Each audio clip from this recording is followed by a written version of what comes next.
पहले जैसे अब ना भलाई चलता।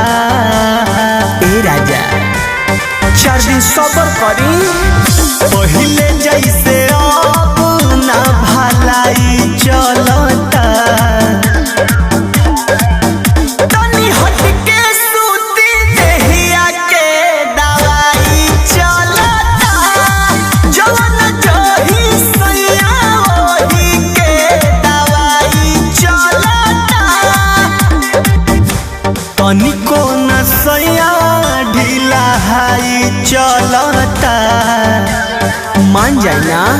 तनी हट के सूती देहिया के दवाई चलता। जवन जही सैया ओही के दवाई चलता।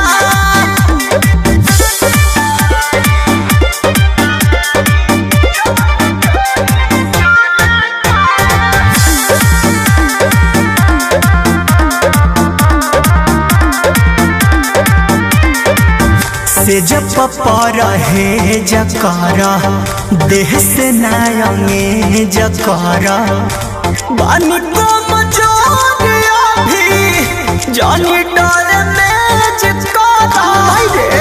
कहाँ जाए रे।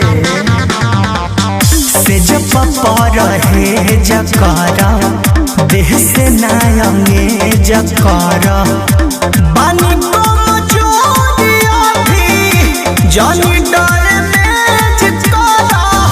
बात बुझता रे कमाई गलता। तनी हट के सूती देहिया के दवाई चलता। जवन जही सैया ओही के दवाई चलता। कपसूल खातनी राजा।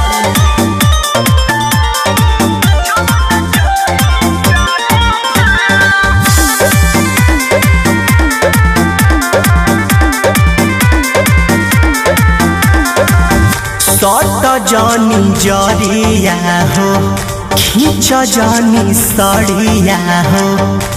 बोलू बिशुनपुरी जानी कर बरिया हो।